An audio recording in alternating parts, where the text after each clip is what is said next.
میخوای جوجه قناریاتو از والدین جدا کنی اما نمیدونی چی کار کنی؟ اصلا نگرانی نداره. من اینجام تا کاملترین نکته ها و تغذیه ها رو بهت بگم تا بتونی جوجه های جدا شده رو به بهترین شکل ممکن مستقل و دونخور کنی. پس با من همراه باش.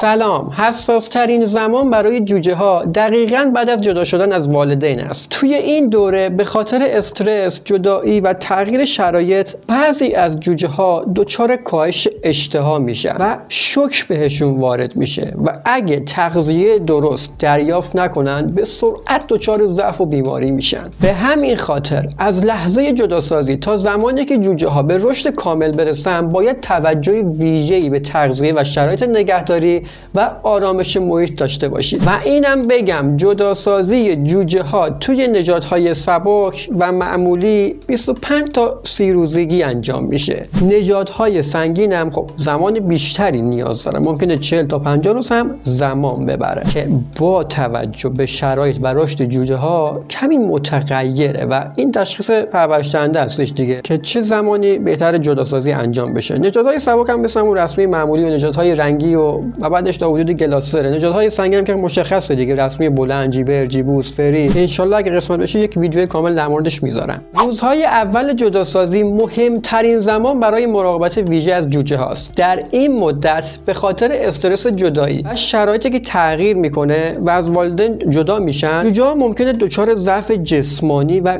کاهش سیستم ایمنی بشن. پس برای جلوگیری از این مشکل استفاده از مکمل‌های ویتامینی مثل B کمپلکس یا مولتی ویتامین به مدت 2 تا 3 روز اول میتونه خیلی مفید باشه. پس بعد از اینکه جداسازی انجام شد 2-3 روز حتما یا به کمپلکس یا مولتی ویتامین بدید. در روزهای اولیه تغذیه جوجه ها باید با دقت بیشتری انجام بشه. برای جوجه قناری ها بعد از جداسازی از والدین کتان رو کمی آسیاب بکنید. میتونید توی یک دستمال تمیز بریزید و با سنگ بکوبید که یکم آسیاب بشه، دون بشه. این کار باعث میشه جوجه ها راحت‌تر استفاده بکنن. خب هضم راحت‌تر، جذب بهتره و مواد مغذی که میخواد دریافت میکنن دیگه. توجه بکنید کتانی که آسیاب میکنید به مقدار لازم تهیه کنید، چون اگه مقدار زیادی بخواید آماده بکنید مدت زمان زیادی بمونه خب ممکنه دچار کپک زدگی یا فساد بشه. پس برای همون روز اون مقدار یکم آسیاب بکنید و در اختیارشون قرار بدید. آسیاب کردن هم فقط تا چند روز اول کفایت میکنه. بذارید کم کم جوجه عادت بکنه که خودش باید کتان رو بشونه و از مغزش استفاده بکنه.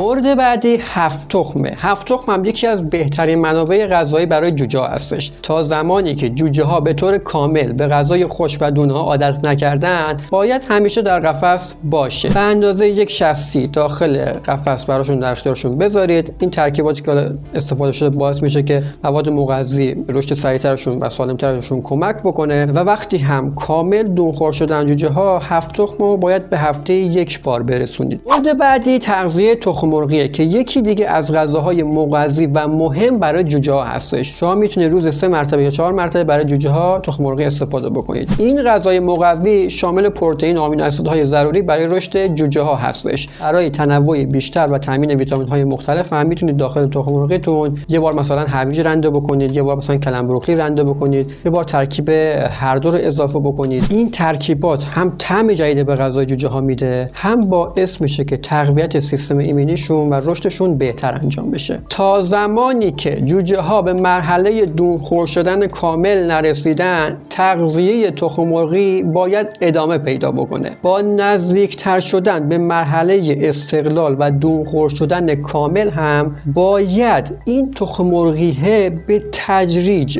وعده‌هاش کم بشه. این کار کمک میکنه تا وابستگی جوجه ها به تغذیه نرم خب کم بشه و به تدریج به غذای اصلی خودشون عادت بکنن. توی نژادهای سبک تا 60 روزگی جوجه ها این تخم مرغیه باید به هفته 1 بار رسیده باشه. البته گفتم به تدریج باید پرورش‌دهنده تعداد وعده ها رو کاهش بده. توی نژادهای سنگین هم خب 1-2 هفته بیشتر زمان میبره. پس اینجا نقش پرورش دهنده خیلی مهمه. پیشنهاد من اینه که 1 روز در میون یا 1 بار در میون داخل تغذیه های تخم مرغیتون از سیب زمینی آبپز هم استفاده بکنید. برای کاهش چسبندگی هم بذارید سیب زمینی سرد بشه، بعد با رنده درشت رنده بکنید و از پودر سوخاری خام مخصوص پرنده هم حتما توی ترکیب تخم مرغیتون استفاده بکنید. اگه نمیدونی پودر سوخاری یا همون آرد سوخاری پرنده ها چیه، داخل دیسکریپشن لینکشو میذارم، حتما اونو ببین.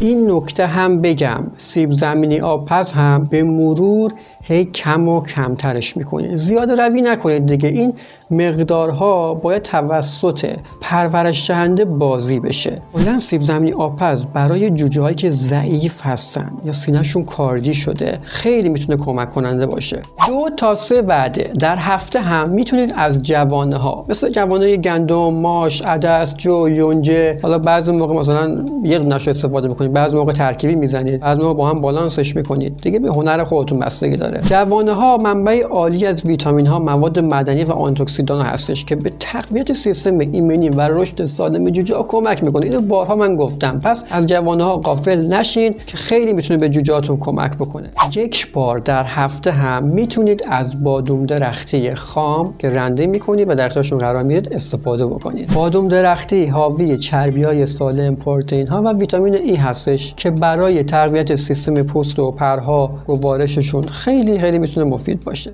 تا اینجای ویدیو چطور بود؟ اگه مفید بود برای حمایت ممنون میشم یه لایکی بزنی و یه کامنت قشنگم برام بذاری. و در ادامه بهتون بگم 2 بار در هفته از پروبیوتیک استفاده بکنید. استفاده از پروبیوتیک برای بهبود سیستم گوارش جوجه خیلی مفیده. پروبیوتیک ها به رشد باکتریای مفید در روده کمک میکنن و باعث تقویت هضم و جذب و همچنین به جلوگیری از مشکلات گوارشی و بیماری‌های روده‌ای کمک میکنن. مورد بعدی برای تامین کلسیم مورد نیاز جوجه ها هستش. هفته 1 بار از مکمل های کلسیمی میتونید استفاده بکنید، مثل کلسیلوکس، MSA یا هر مکمل کلسیم پودری یا مایعی که دارید. طبق دوز مصرف هر برند باید مصرف بشه. هفته 2 بار هم میتونید از میوه‌جات و هفته 1 بار هم از سبزیجات استفاده بکنید. توجه داشته باشید که میوه ها و سبزیجات باید به مقدار کم و تازه در اختیارشون قرار بدید. این روش تغذیه‌ای که بهتون گفتم کمک میکنه تا جوجه ها خوش غذا بشن و در عین حال تمام نیازهای بدنشون تامین بشه. پس مواردی که گفتم تک تک سعی بکنید رعایت بکنید تا جوجه‌تون به بهترین شکل ممکن بالا بیاد و مستقل بشه. نکته مهم، مثلا اون روزی که میخواید جوانه ها بدید، اون روز 1 وعده تخم مرغی رو باید حذف بکنید تا وعده جوانه ها رو در اختیارشون قرار بدید. این مثالی که الان براتون زدم برای سایر موارد مثل سبزیجات، میوه‌جات، بادام درختی هم صدق میکنه. پس 1 وعده از تخم مرغی کم میکنید، وعده جدیدی که الان گفتم بادام و سبزیجات و میوه یا هر چیزی رو در اختیارشون قرار میدید. نکته بعدی، یادتونه گفتم روزهای اول جداسازی 2-3 روز اول به کمپلکس مولتی ویتامین میدیم. بعد از اون دوره که چند روز فاصله افتاد، پیشنهاد میکنم هفته 1 بار هم از مولتی ویتامین ها برای جوجه ها استفاده بکنید تو رژیم غذاییشون تا تمامی منابع ویتامین جوجه ها تامین و تکمیل بشه. و در آخر هم پیشنهاد میکنم این ویدیویی که اینجا گذاشتم رو حتما ببینید. اگه این ویدیو هم که براتون گذاشتم الان مفید بود، خوشحال میشم لایک بکنی و نظرتو بهم بگی. دوستتون دارم. تا ویدیوهای بعدی، خداحافظ.